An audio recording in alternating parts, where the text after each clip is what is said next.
Before we go ahead with this interview, we would like to learn more about you. Otherwise, tell me about yourself. Oh, this question can still be asked. What interests you in this position? All right, welcome to the Scrum Chat Room with Dr. Francis Imbunya. Today we are going to dissect. Tell me about yourself, not as in memorizing, but I want to give you 5 tips which you can leverage to create that connection. Tell me about yourself is a very important question. It kind of determine what is going to be the subsequent conversation, how it's going to go. And one main important thing for you to do, especially on an interview, is to create that connection. When you create the connection, it becomes a conversation. You want to realize that people interview people, not company. So when you have an idea that it's about the person who is interviewing you and about the personality they like in you, is most often it's not about your technical know-how, right? It's not about how well you know, how well you don't know.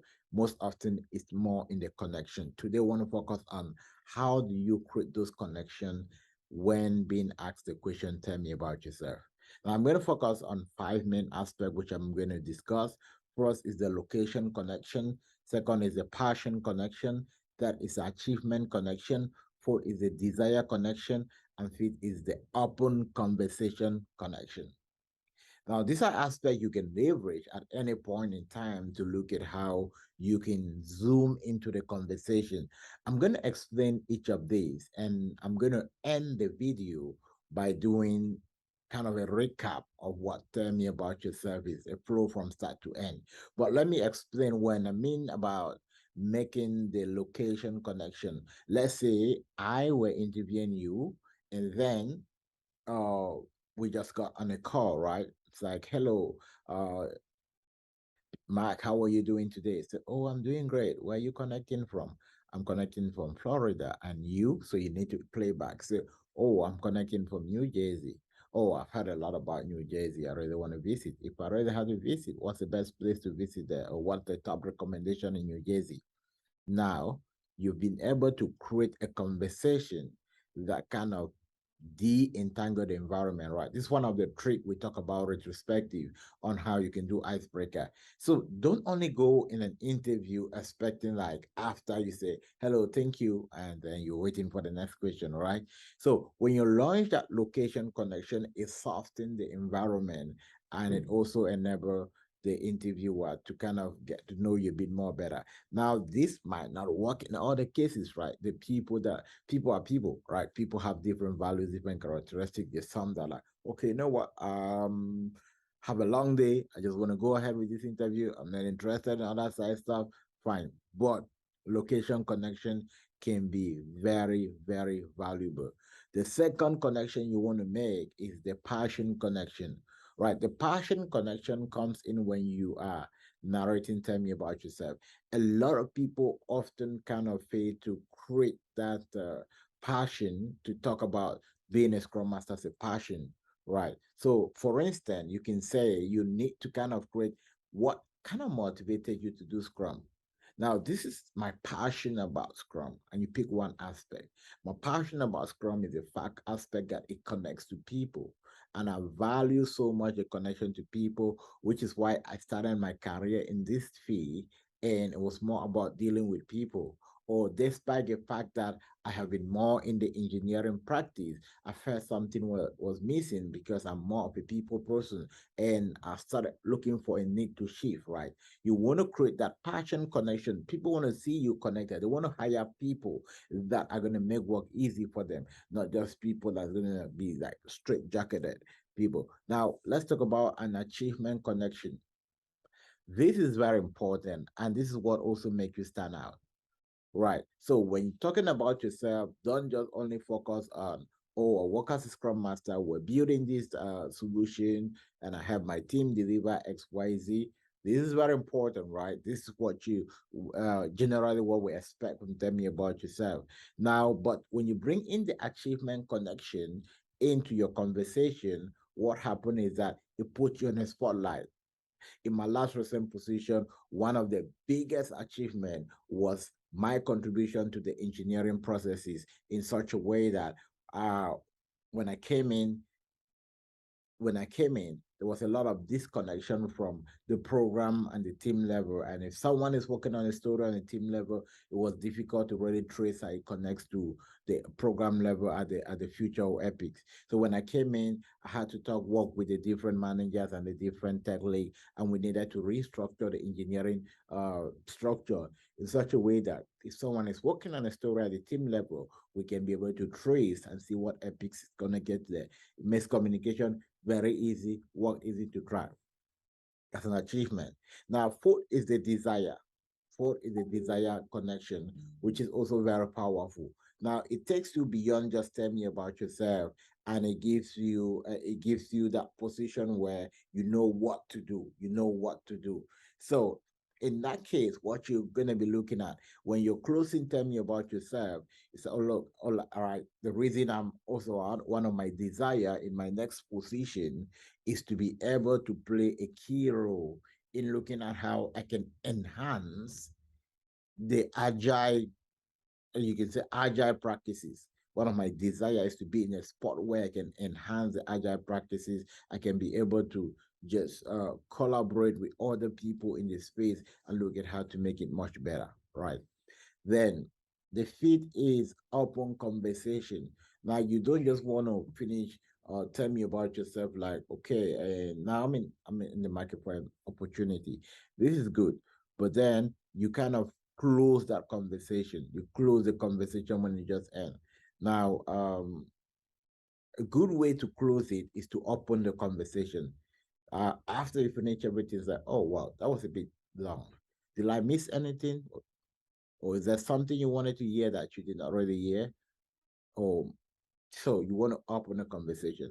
All right. So I've been explaining this for the past couple of minutes. Now let's look at how we can narrow this down to maximum 2 minutes, 2.5 minutes maximum. I always tell people like, look, tell me about yourself. It's not, you need to learn how to summarize this. All right. So I kind of make 5 connections you should be making in the conversation. All right. So if I want to say, tell me about yourself, I want to give an example of me. Tell me about yourself. Hello, my name is Francis Bunya and I live in Dallas, Texas. Passionate about project management, more specifically about Agile and all the evolution that are happening about Agile. One of my key achievements as a safe program consultant has been participating in both leadership, management, and team level in improving engineering practices. Now, before I became uh, in the space of agile, I've been in the space of researching. I was doing a research called bricolage, which was more or less finding how we could shift different culture, readapt them in consumption pattern, look at best learning in different culture and put it together. And that was in line with agile, which is what kind of motivated me to start looking at agile best practices.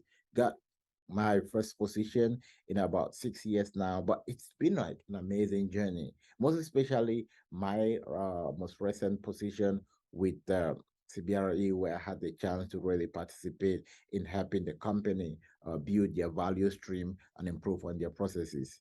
Now, one of the stuff I'm looking forward in my next position is to be in a position where I could be able to leverage my past experience not only in research but in agile and also in meeting great people in a company like you to look at how we can make a change. All right. I don't know if I was too long, too short, but then definitely we're gonna open up in the conversation. All right. So that was like me, right? Okay, one of the stuff you will notice about this tell me about yourself is that I did not go the traditional way, right? The traditional way is still good. So I always encourage that, oh, know about your project. Like, what was the project? What project you were working on? What's the name of the project? Since I kind of left this out and tell me about yourself, this might be the follow-up questions like, oh, can you go a bit more detail? Tell me exactly what you were doing at this company, this company, this company. All right. So, but then try to leverage this. When you leverage this, make connection. Now, this is one stuff that's going to help you. Most of those who are interviewing you, most of the time, they're not technical people, right? to be candid, they're not technical people. And most of them do not really know so much deep about Agile, except in companies that are well established. You're going to have Agile coaches that are interviewing you. But most companies that are looking forward to pick up with Agile, they've just read the books, right? So when you're talking to them, you seem like an expert. But then a tip is that do not give out so much, especially if you're a newbie, right? You might be when you're giving out too much. What I've seen with people that are new in the space, when you're giving out too much, the tendency is that you start making mistake, and you yourself you don't even know that you make mistake. So little is always best, and then follow-up question, and make sure you're sticking to the questions as well. So no one want to listen to a 5 minute tell me about yourself. If you can keep it 2 minutes and then open up the conversation, and that's gonna be great. All right. So that was today for tell me about yourself. Then couple of tips. Monday, safe Scrum Master certification training. You can register. Check the link below to register. Then for those who want to get faster into the job, we have a really powerful environment where we don't only do question and answer. A lot of people say, oh, I just need someone to help me be more prepared in the interview. For you to be more prepared in an interview, you need to practice. So we have practice group. People work on Ray Scrum Master project. They can understand what it means by, oh, we have a bug, or we a scope of change, or we have to create epics, or your epics is not linked to your stories are not rather linked to your epics. They can be able to see all of that yourself. So if you're looking for a community that can help support you, join us. For those who are already working, they want a community of like-minded people that are also working through where they want to have conversation, not just ask question and receive answer, but also contribute in a more larger way and share their knowledge. We also provide that platform. All right. I see you in our next video on Monday. Do not forget to like, do not forget to subscribe.